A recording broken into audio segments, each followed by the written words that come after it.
Hello and welcome students, আশা করি তোমরা সকলেই খুব ভালো আছো। জ্ঞান জ্যোতি কোচিং সেন্টারের পক্ষ থেকে তোমাদের সবাইকে আরেকবার স্বাগত। তো আমি মীরা ম্যাম, আমি আজ তুমি যা এসকেবিউ ইউনিভার্সিটির আন্ডারে পড়ছো, তোমাদের ফার্স্ট সেমিস্টার মাইনর বেঙ্গলি যে পেপার রয়েছে সেই সিলেবাস ভিত্তিক আর যেই টপিকটি নিয়ে তোমাদের সঙ্গে আমি আলোচনা করব সেটা হচ্ছে, দেখো স্ক্রিনে দেওয়া রয়েছে, তোমরা দেখতে পাচ্ছ তত্ত্ববোধিনী যে পত্রিকা রয়েছে সেই পত্রিকা সম্পর্কে কিন্তু আজ আমি তোমাদের সঙ্গে আলোচনা করব। ক্লাসটি শুরু করার পূর্বে তোমাদেরকে বলি, তোমরা যারা যারা এই সেমিস্টারে রয়েছে, তোমাদের এই সেমিস্টারে আমাদের সঙ্গে অনলাইন ক্লাসে বা নোটসের জন্য যোগাযোগ করতে চাইছো, তাদেরকে বলে দিচ্ছি আমাদের সঙ্গে যোগাযোগ করতে হলে দেখো এখানে দুটি নাম্বার রয়েছে।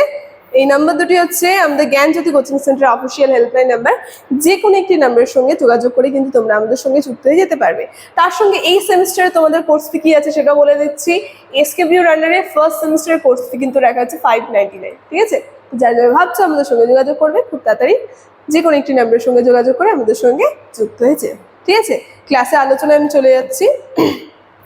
দেখো তোমাদের এই সেমিস্টার যে রয়েছে, এই সেমিস্টারের যে সিলেবাসটা, সেই সিলেবাসের উপরে কিন্তু বেশ কিছুদিন ধরে আমি ক্লাসটি শুরু করেছি। প্রত্যেকটা টপিক ধরে কিন্তু আমি পার্টে পার্টে আলোচনা করছি। আগের ভিডিওগুলি যদি না দেখে থাকো অবশ্যই একবার দেখে নেবে। আজকের আলোচনা তত্ত্ববোধিনী পত্রিকা। দেখো কি বলা হচ্ছে যে তত্ত্ববোধিনী পত্রিকা ছিল ব্রাহ্ম সমাজের তত্ত্ববোধিনী সভার মুখপত্র। এক হচ্ছে ব্রাহ্ম ধর্মের প্রচার এবং তত্ত্ববোধিনী সবার সভ্যদের মধ্যে নিয়মিত যোগাযোগ রক্ষার উদ্দেশ্য, যা 1843 সালে 16ই আগস্ট, বাংলায় বলেছে 1 ভাদ্র 1765 শোক অক্ষয় কুমার দত্তের সম্পাদনায় তত্ত্ববোধিনী পত্রিকা প্রথম প্রকাশিত হয়। তো আমরা দেখব এই তত্ত্ববোধিনী পত্রিকা প্রথম প্রকাশিত হয়েছিল কত সালে, সেটা কিন্তু আমি বলে দিলাম, এবং কি উদ্দেশ্যে এই তত্ত্ববোধিনী পত্রিকা প্রকাশিত হয়েছিল। একটা সবার মধ্যে এবং ব্রাহ্ম ধর্মের প্রচারের জন্য। তার সঙ্গে কে সম্পাদনা করেছেন? অক্ষয় কুমার দত্তের সম্পাদনায় কিন্তু এই তত্ত্ববোধিনী পত্রিকা প্রকাশ হয়েছে। দেখো তারপর কি বলছে যে এর সার্বিক তত্ত্বাবধানে ছিলেন দেবেন্দ্রনাথ ঠাকুর। তার সঙ্গে আমরা দেখব এই সার্বিক যে এই পত্রিকা রয়েছে তত্ত্বাবধানে কে ছিলেন? দেবেন্দ্রনাথ ঠাকুর। কিন্তু এই জায়গাটা মনে রাখবে, এই সম্পাদনা কি করেছে? অক্ষয় কুমার দত্ত, ঠিক আছে? এই জায়গাগুলো কিন্তু ভালো করে মনে রাখতে হবে। তাও কি বলছে, 19 শতকের শ্রেষ্ঠ গদ্য লেখক ঈশ্বরচন্দ্র বিদ্যাসাগর, রাজনারায়ণ বসু, দ্বিজেন্দ্রনাথ ঠাকুর প্রমুখ এই পত্রিকায় নিয়মিত লিখতেন ও তাদের লেখার মাধ্যমে তখন বাংলা ভাষা আর সাহিত্যের এক নবযুগের সূচনা হয়।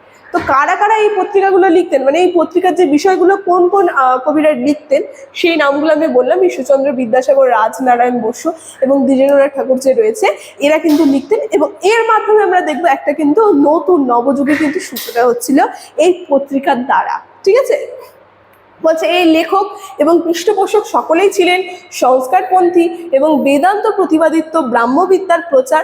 পত্রিকার মুখ্য উদ্দেশ্য হলো জ্ঞান বিজ্ঞান, তার সঙ্গে ইতিহাস, তার সঙ্গে সাহিত্য, ধর্ম, রাজনীতি, অর্থনীতি, সমাজতত্ত্ব এবং দর্শন বিষয়ক যে মূল্যবান রচনা, সেই রচনাও কিন্তু এতে প্রকাশিত হতো। দেখো এই একটা পত্রিকার মাধ্যমে, শুধুমাত্র একটা পত্রিকার মাধ্যমে মানুষের মধ্যে কত জ্ঞানের সঞ্চার হতো। শুধুমাত্র একটা বিষয় না, বিভিন্ন যে বিজ্ঞানের বিষয়, জ্ঞান বিজ্ঞান, ইতিহাস, সাহিত্য, ধর্ম, রাজনীতি, বিভিন্ন বিষয় সম্পর্কে লিখে কিন্তু সাধারণ মানুষের মধ্যে একটা নবচেতনার সঞ্চার করতে থাকলো এই পত্রিকা, ঠিক আছে? বলা হচ্ছে আন্তর্জাতিক বাণিজ্য, বাঙালিদের অংশগ্রহণ এবং রাজনৈতিক স্বাধীনতা লাভের উপযুক্ত করে নিজেদের গঠন করার আহ্বান জানিয়েছিলেন এই পত্রিকার লেখা প্রকাশিত হতো। মানে এই কারণগুলির জন্য কিন্তু এই পত্রিকার লেখা প্রকাশিত হতে থাকে, ঠিক আছে? আমরা দেখবো এইভাবে তখনকার বাংলার সংস্কৃতি আর সভ্যতার উন্নতি এই পত্রিকা বিশেষ অবদান রাখে। তো আমরা দেখবো বিশেষভাবে কিন্তু অবদান রেখেছিল এই তত্ত্ববোধিনী পত্রিকা, ঠিক আছে? শুধুমাত্র একটা দিক না, বিভিন্ন দিককে গড়ে তুলে কিন্তু এই তত্ত্ববোধিনী পত্রিকা প্রকাশিত হতো, এবং যার মধ্যে মানুষের মধ্যে যুক্তিবোধ, ঠিক আছে, চেতনাবোধ, জ্ঞান বিজ্ঞানের বিষয়টা কিন্তু সঞ্চার হতো। এই পত্রিকার মাধ্যমে মানুষ কিন্তু জ্ঞান লাভ করতে শুরু করলো। তাও বলে দিয়েছে ধরন। আমরা দেখবো এখানে ছোট্ট করে সংক্ষিপ্ত আকারে সেই পত্রিকা সম্পর্কে বলে দিয়েছে।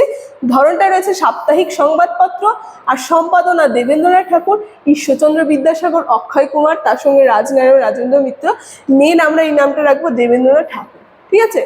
প্রতিষ্ঠাকাল প্রথমে বলেছে 1843, আর ভাষা, এর ভাষা ছিল বাংলা ভাষা। প্রকাশক স্থগিত ছিল 1932, তার সঙ্গে সদর দপ্তর আমরা দেখবো কলকাতা, বঙ্গ ব্রিটিশ ভারত কিন্তু এর সদর দপ্তর ছিল এই তত্ত্ববোধিনী পত্রিকা। ঠিক আছে, এখানে ছোট্ট সংক্ষিপ্ত আকারে আর কি একটু ডিটেলসটা বলে দিয়েছে। তারপর বলেছে ব্রাহ্ম ধর্ম আন্দোলনের বার্তাবাহ হিসেবে তত্ত্ববোধিনী পত্রিকা তখন গুরুত্বপূর্ণ ভূমিকা পালন করে এবং পূর্ববঙ্গে ব্রাহ্ম ধর্মের প্রচার মূলত তত্ত্ববোধিনী পত্রিকার মাধ্যমে কিন্তু হয়েছে। আমরা দেখবো এই যে পূর্ববঙ্গে এই তত্ত্ববোধিনী পত্রিকার মাধ্যমে কিন্তু এই যে ব্রাহ্ম ধর্ম যে রয়েছে সেই ব্রাহ্ম ধর্মের প্রচার কিন্তু হতে শুরু করে। দেখো তারপর কি বলছে, ঢাকায় ব্রাহ্ম ধর্ম গঠনের প্রধান উদ্যোক্ত এবং ব্রজসুন্দর মিত্র এই পত্রিকা পড়েই ব্রাহ্ম সমাজের প্রতি আকৃষ্ট হন এবং ঢাকাতে ব্রাহ্ম সমাজ গঠনের উদ্যোগ নেন। দেখো কত গুরুত্বপূর্ণ ভূমিকা তাহলে পালন করেছিল এই তত্ত্ববোধিনী পত্রিকা। এর মাধ্যমে কিন্তু এই যে ব্রাহ্ম সমাজ একে একে বিভিন্ন জায়গায় কিন্তু প্রতিষ্ঠা হতে শুরু করে, মানুষরা আকর্ষিত হয়ে। ঠিক আছে, তো এইভাবে তখনকার দিনে উন্নত যোগাযোগ ব্যবস্থা এবং কর্মীয় স্বল্পতার কারণে ব্রাহ্ম সমাজের কাছে তত্ত্ববোধিনী পত্রিকা বিশেষ সহযোগিতা কিন্তু ভূমিকা পালন করছে। শুধুমাত্র একটা ব্রাহ্ম সমাজ নয়, তার সঙ্গে সাহিত্য, জ্ঞান, বিজ্ঞান এগুলো কিন্তু বিকাশ হতে শুরু করে এই তত্ত্ববোধিনী পত্রিকার মাধ্যম দিয়ে। ঠিক আছে, তো এই যে তত্ত্ববোধিনী পত্রিকা নিয়ে ক্লাসটির আলোচনা আমার এতটুকুন ছিল। এই ইনফরমেশন এই ক্লাসের শুরুতে আমি আলোচনা করে দিয়েছি। আজকের ভিডিও আলোচনা এতটাই রাখছি। ভিডিওটি শুরু থেকে শেষ অবধি দেখার জন্য থ্যাংক ইউ।